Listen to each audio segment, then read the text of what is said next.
Hey, welcome to another Valley Forged. And today I am reviewing the WIZMAKER. Now, this is my first impressions after setting it up and using it for about a day. I just wanted to go ahead and get this out there and let you know this was on the market. I mean, you may have missed this one if you weren't looking for it. And it is a really, really nice machine. I'm just going to get that right out of the bag. I mean, it's built super well. And if you're somebody who just wants something really easy to put together, my goodness, finally, somebody actually thought about setting up the laser, from the beginning. I mean, you put in these 4 screws all the way around, 2 screws on either side, you adjust the belts, which is so easy. I mean, this is the easiest belt adjustment. Now, there is a video out that shows you how to put this together. I would advise actually to use the manual. Now, the video is amazing, but I think there is a possibility of getting things a little wrong if you're not looking exactly at how it's set up, right? Making sure this motor is up front, not in the back, things like that. But man, does it go together easy.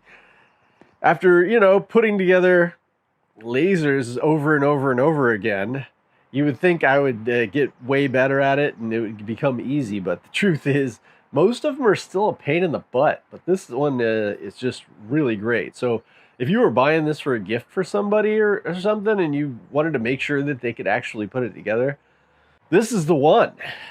And cool factor for the anodized red compared to what everybody else has got.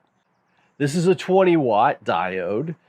It sounds like a jet engine. I'm going to say that right off the bat. So one thing I loved about Ortour is that they made it to where the fan goes off when you're not using it. They're the only ones, I think, that I remember that did that. Now, I wish everybody else did. So when you turn this thing on, you get a little delay. And that's this power supply. My other power supply doesn't do that. On the same machine, I've tried it. Oh, I probably shouldn't have done that. I just wanted you to hear it. It's very loud. And that's the difference with and without the air assist. Now, the air assist has a little vibration to it. Obviously very nice. This is the new one that most machines are coming with now, which is nice. It puts out a good amount of air, and it's small, and hey, come on, it's more attractive than, say, something like that. But the one thing I like about the Ortour air assist is that it has rubber feet on the bottom. This has little pieces of rubber, but it's very little, and so I still feel a vibration here that I don't feel as much with the other one. Actually, that one's on, and I didn't even know it. Did you hear any difference with that? That's what I mean.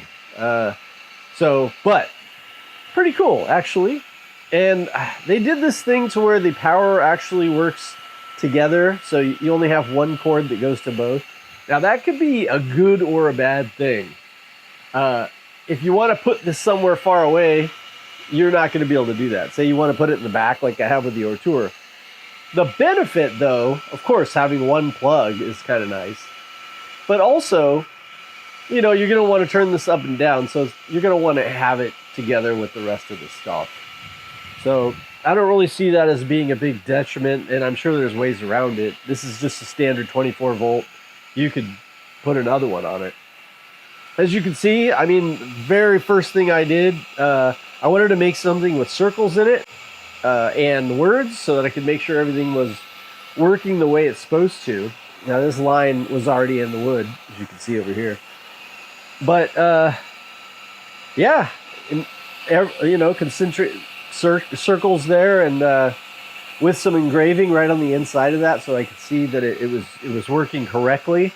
Now, I did adjust this right out of the gate, but it's so easy. I mean, it is ridiculously easy to tighten these belts. Ridiculously easy. I think the X Tool has this as well, and wow, that is so perfect. And the fact that you can get to the Is it concentric or eccentric nuts? I just heard somebody say eccentric. I thought it was concentric. Anyhow, easy to get to that one to make this pulley move easy. It was a little stiff right to begin with, but that's so easy to fix. And then you've got two on either side there that I adjusted a little bit, but it was so easy. Putting this whole thing together, I've actually made videos on lasers, you know, and how frustrated I was. I think it was the atom stack where I was just so frustrated. I had to put it together like 4 times. This one just solid. It's built like a tank. It's actually kind of big, so you gotta get that. But if you look at a picture here with my longer Ray 5 20 watt, you see just how much bigger this one is, and you know, more robust and well made. It feels like, you know, you're spending some good money on this, and it really feels like, you know, they put some effort into it. They figured out how, yeah, let me turn this off. Sorry about that, guys. But as you can see, it's pretty loud. So as I was saying, it seems like they just took their time and figured out, you know, what they wanted before they built it. And I feel like a lot of laser companies just don't do that. It feels like engineering is somehow the last thought. I mean, the cable management is that way as well. It comes with these little plastic things that hold the hose in, and then inside that you can see there's a place to, I don't think I can focus too easily, but to put zip ties. It came with them, but I used these. So that everything just goes together, and it's perfect. It doesn't need anything else. It doesn't need a drag chain, to be honest, because that just adds more things. I just got done, with the longer Ray 20, it had a drag chain, which was really nice, but it also adds more room on the side, and it's harder to put together. This just made it so much nicer. I am going to get to some things that I don't like, but there's not much. And I don't want this to be the only video you watch on this. I'm going to make more, of course. I'm going to be testing. As you can see, I've done a lot of testing. And I will get to some of my nitpicks about the machine here in a second. But again, I'm pretty happy with it. These settings, I mean, you may look at it and say, oh, well, it's not very deep or whatever. I didn't even check the settings. I literally just made, this is something that somebody sent me because I'm doing it for a project, obviously Stanford. And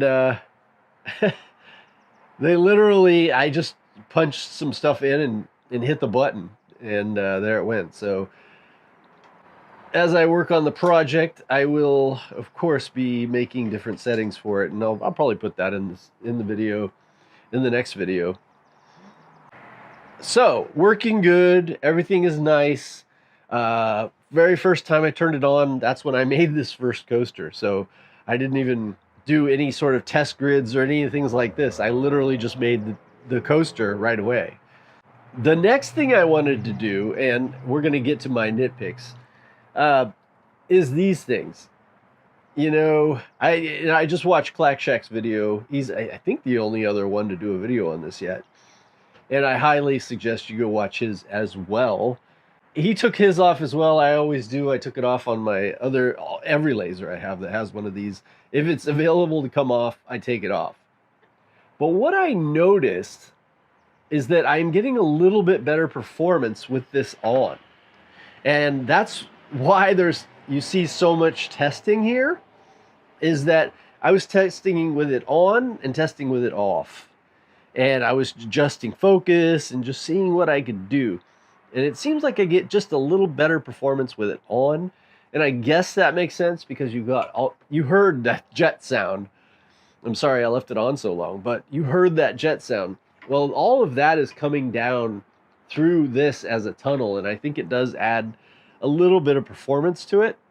But I'm kind of willing to sacrifice a little performance to actually be able to see the nozzle when I'm doing, framing things up. So far with the air on, another thing, the hose on this, it comes with a real hose, not some, cheap little tiny hose like you're going to get even with this nicer tour one that I spent a lot of money on. It still has a tiny little hose that just, feels like it's so easy to kink. Whereas this hose, it is very robust. It feels like an actual hose, not a piece of plastic. It feels very rubbery. It has a good length to it. It feels really nice. So that, well done on them for that. The air assist with everything. As long as you're running that, I have yet to be able to get any dust on the lens. I've checked it several times. If you do not run air assist, I got a little bit of smoke, and especially with this on. So I figured, since you have so much air coming out, that with this, that maybe it would be okay to not run the air assist, but that is not the case. I would always run a little bit. What else do I want to say? I want to say, well done, WIZMAKER. I had no idea. You know what? Acer came out of nowhere to me as well. There was X-Tool, there was Artur, several other big manufacturers. Was not expecting Acer. And now, they're kind of the one I would recommend the most. They're not without issues. If you go to the, Amazon or whatever, you're going to see, there are issues there too. So I would really take a look at this one. It's got some things. I mean, these are like rubber feet as well, or very like sticky plastic, because it really grips well. And it just feels like they paid attention to some details. Everything worked out of the gate, the limit switches, it's really well done. And I think that you're going to see some other videos come out about this, and they're all kind of going to say the same things. It's just a good job. And it's nice to be able to say that, because, if you've watched this channel, I'm not always a big fan of every laser I try. So what would I do as far as buying this versus, well, obviously it's quite a bit less than, say, an X-Tool, so I think it has an advantage there. But what you got to pay attention to is accessories and other things that you might want. I mean, yes, they may come out with them. They may not. I mean, I think I was watching on Clack's video, they said they were going to come out with an extension. That would be great. Some people want that. Some people don't care.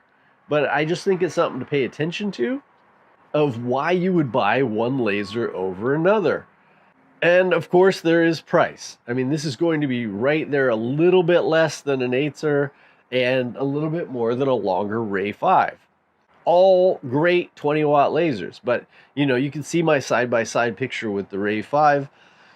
This is just a lot better technology, but my Ray 5 has served me well, and I've made so much stuff with it. So it's always a tough call between price, performance, cool factor, whatever it is, the way you like a company or don't like a company.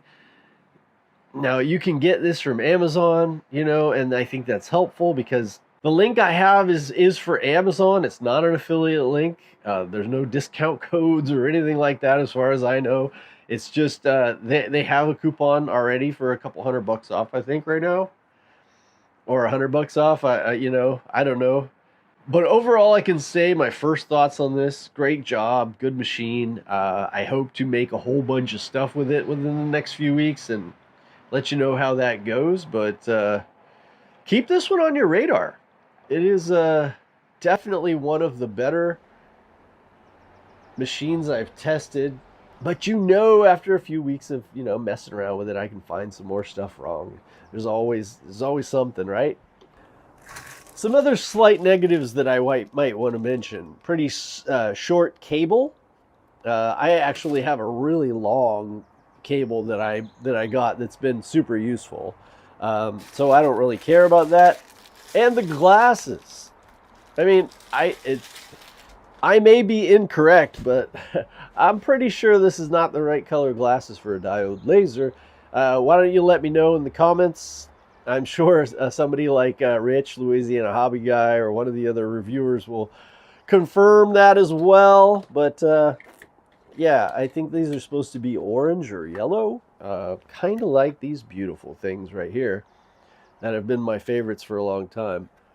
So I just wanted to make you aware of that in case you get it and you want to take this shroud off, that you don't think that you're protecting yourself if you have the wrong glasses. So pay attention to the comment section. I'll update you if I'm correct there. Anyhow, I hope you learned something from the video, and I will keep this going. If you have questions about it, just hit me up in the comments. I mean, there's probably a lot of things that I didn't go over that you might want to know. So yeah, hit me up there, and I'll see you in the next video.